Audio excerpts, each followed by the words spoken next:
Tindig Pilipinas also wants the Senate to step up its impeachment proceedings. This morning, the coalition, composed of political parties, civil society organizations, and pro-democracy groups, marched towards the upper chamber from the Manila Film Center in Pasay. This is part of a series of rallies Tindig Pilipinas has planned to pressure the Senate to fulfill its constitutional mandate of making the impeachment happen.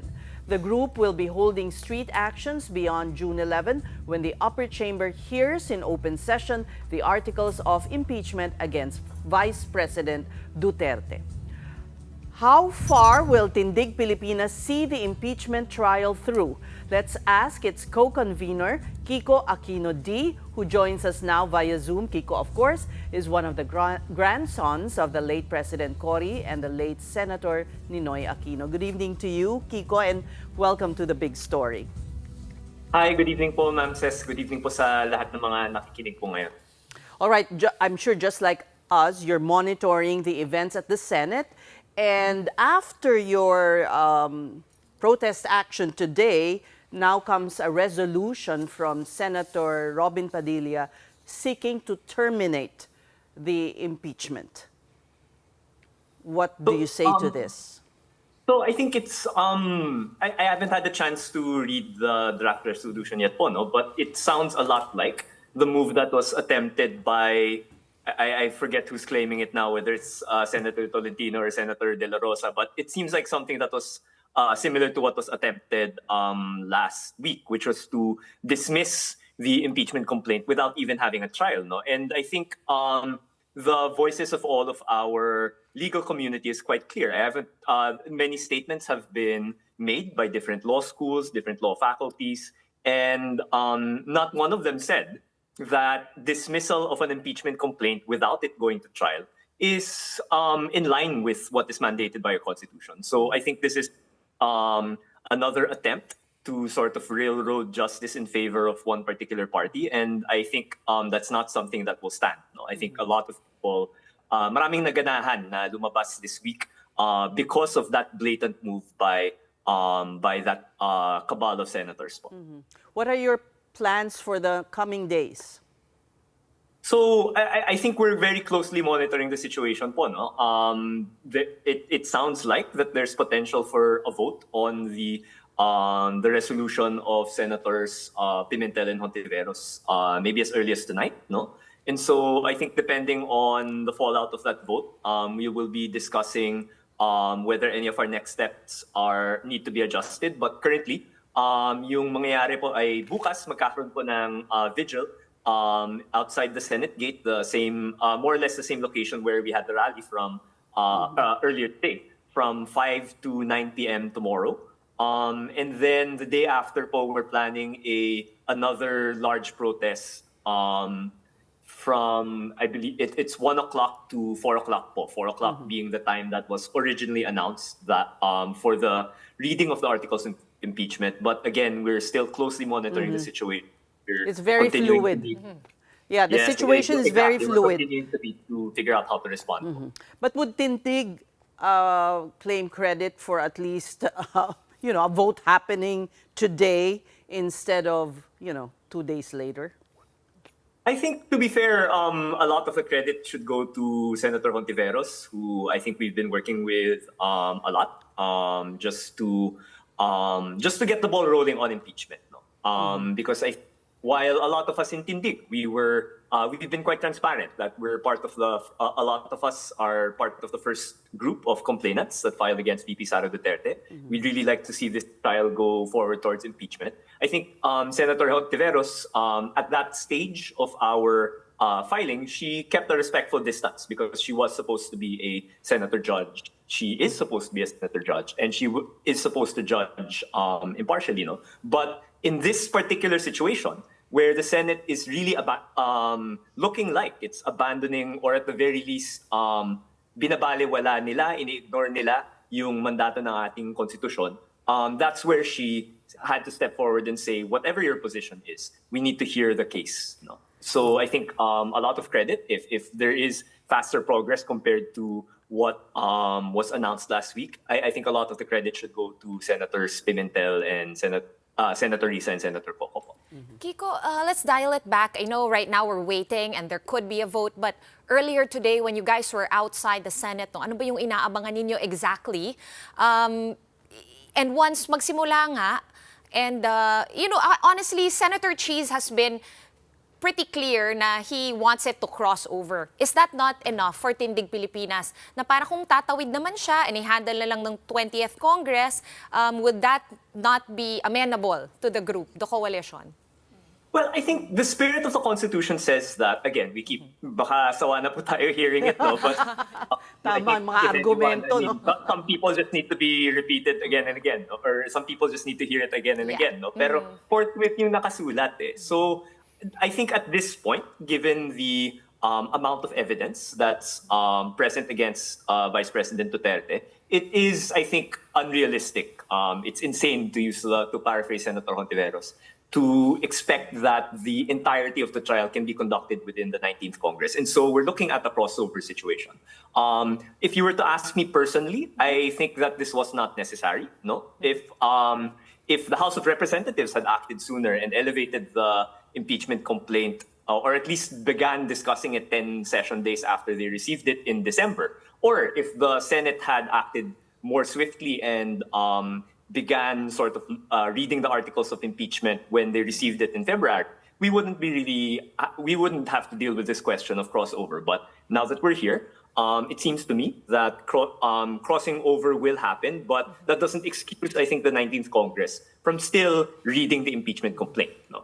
And I think the other point to emphasize is now that we are crossing over, I've just recently learned from the contribution of former Justice Ascuna that apparently we have pretty good jurisprudence on our side to say that crossing over is the more likely interpretation of our Constitution, given how we were patterned after the U.S. Constitution, the impeachment of President Clinton carried over between Congresses. It would be very strange because the idea of the Philippine Constitution was it was supposed to improve on the American Constitution. It would be very strange if it were more lax in terms of public accountability, and that seems to be what's underlying this crossing over question.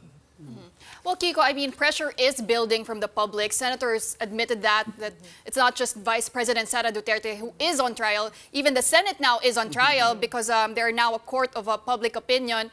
How do you plan to sustain this pressure from your groups? I mean, more and more people are starting to come forward, universities, lawyers, business groups. The church. The church, yes. I think what we've been working with is just build it and they will come, diba? Parang when we met, I think last week, in response to the moving of the reading of articles of impeachment from June 2 to June 11, we all felt na, I mean, if they're pushing it this far, what's to stop them from pushing it further? And so we decided, okay, this is a very grave situation. We have to come out in full force. And we mobilized a lot of our organizations to come out, and we were happy to see that a lot of people just walked in, not really associated with any organization, but felt the same way that we do, na binabastos talaga yung constitution natin, and they wanted to make a stand there. So we're grateful for that, and I think just the next step moving it forward, I think the idea is we will show up. People will know where we are. People who feel similarly as we do will know where we are June 10, June 11. Everyone is very welcome to join us during those times to make our voices heard. And hopefully, even if we get what we want, for instance, even if we get maybe an earlier reading of the articles of impeachment, it's still something that I think it's very important that all Filipinos interested in public accountability should continue to monitor the situation and make sure that the trial is conducted as cleanly as possible. So safe to say, Kiko, whether or not magkabutuhan tonight, tuloy pa rin yung events ninyo tomorrow. Just to make sure, no, babantayan natin na matutuloy talaga yung proseso. So to be very honest po, magkakamiting kami bukas na umaga just to assess what will happen tonight, no? So I currently the status quo is still in effect, no? So we're still having a mobilization tomorrow. I guess medyo a little serendipitously we planned a smaller mobilization for tomorrow night, no? So this will be a vigil na led by our I think it's Akbayan Youth taking the lead for this one, although a lot of different Tindig members will be present. But it's going to be a vigil, so prayer, also some jamming, because it's a more useful sort of set of organizers. But I think I guess we're a little lucky that we have a bit of time to regroup and figure out.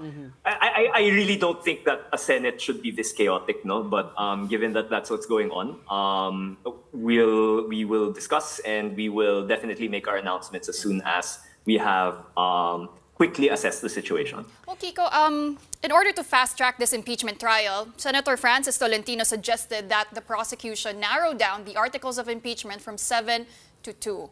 What do you make of that?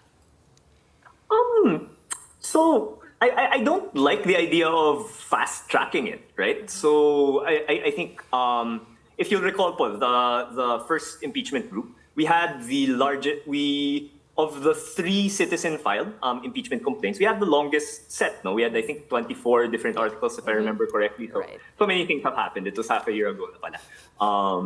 But we had 24 articles of impeachment, and we felt that a lot of the actions of the Vice President should be included in the conversation that will take place around this in the halls of the Senate during the impeachment trial, and in the public that will be looking at the impeachment. So for us, I think at least for us in the first impeachment group, and Tindig is that's largely associated with Tindig. I think 2 articles is not enough. No.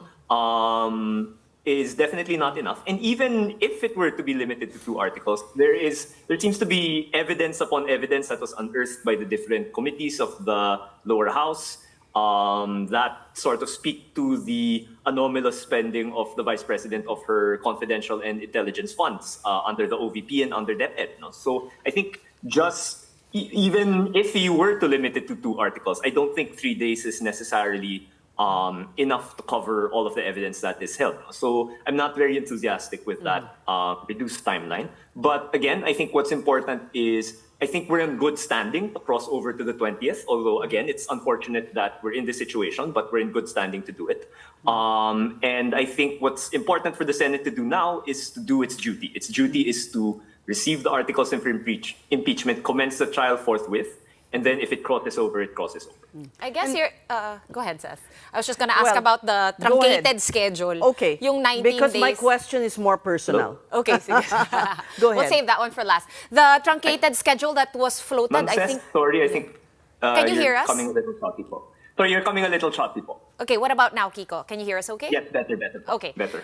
There was also a proposed schedule that was being floated para matapos by June 30. I'm guessing, just like your answer to Pauline's question, ganun din yung thoughts ninyo. Would you be satisfied with that kind of a 19-day schedule? No, definitely not. No? So I think there's a preponderance of evidence that needs to be presented by the prosecution, and I think rushing something like that, it's strange, no? So parang the Senate President, or sa bagay, it's Senator Tolentino, so I guess they're different entities. But on the one hand, the Senate seems to be very defensive when it's perceived that that people are rushing them. When in fact, if just to briefly respond to like the quote of Senate President Escudero, I don't think it's the people rushing him. It's the Constitution rushing him. We're just saying what's written there. No? So they seem to be very defensive when they feel like they're being rushed, but they're very happy to rush this process that is mandated by the Constitution. So that it really doesn't seem consistent. No?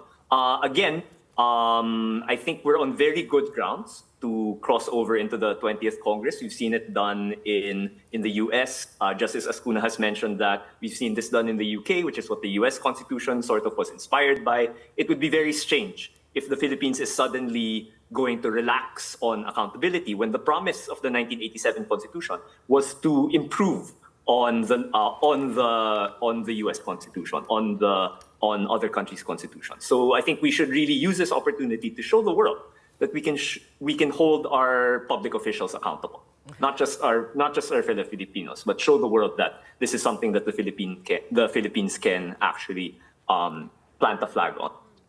Okay, finally, Kiko, I wanted to ask you, we were talking over each other kanina, maybe that's why you couldn't hear, but what your reading is of the sentiment of youth like you, and do you get to converse with those who have a contrary opinion? Do you get to, talk to people who think differently?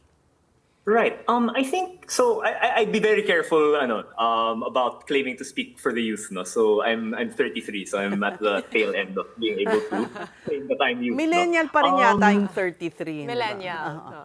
Depende sa definition. Parang bawal na ako tumakbong party list representative, not for the youth. Not that I want to, but so yun po. I'd be very careful about claiming to speak for the youth po. That being said, I think I'm actually more of a survey nerd, to be honest. And I think what we saw in particular in the last election is that while it doesn't explain the whole thing, we've seen that the voting behavior of our Gen Z seems to be a bit different from the voting behavior of the rest of the population. I'm not Gen Z, no, so I'm a little older than that. And my generation kind of votes more like the rest of the population. But Gen Z seems to be a lot more interested in politicians that really hold their ground, people who are principled.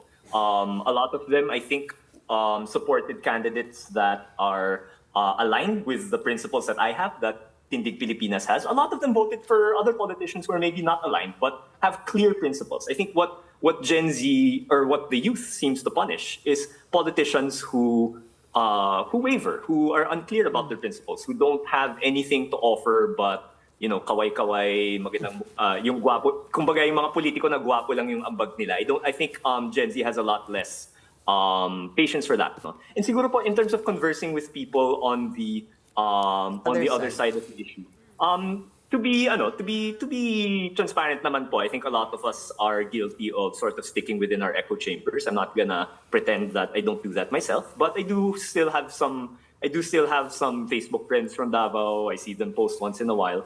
I don't see any of them claiming that VP Sara should not face the impeachment. I think a lot of them are confident that VP Sara can respond to the allegations placed in front of her. And so I think it's very strange that a lot of people on supporters of VP Sara like to claim they have the numbers, like to claim that the impeachment case is baseless, like to make all of these claims.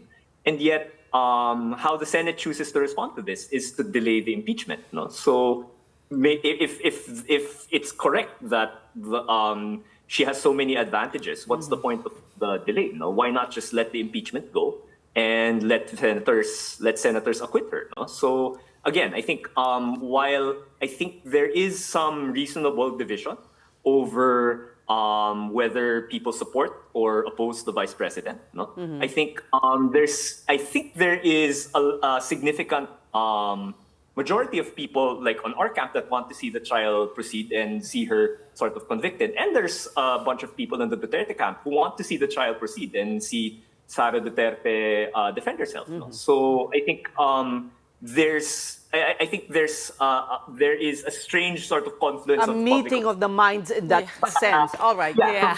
Completely different places. There's a meeting of the minds. At saka yung Senado lang talaga yung nagsasabi na hindi na lang natin itutuloy. So I really don't know who they're pleasing with this. And again, I think the lesson of the last election was our new crop of voters are a lot less enthusiastic about politicians who aren't willing to take a stand. All right. We thank you so much for your time. Thank That you very was Tindig Pilipinas co-convenor Kiko Aquino-Dee.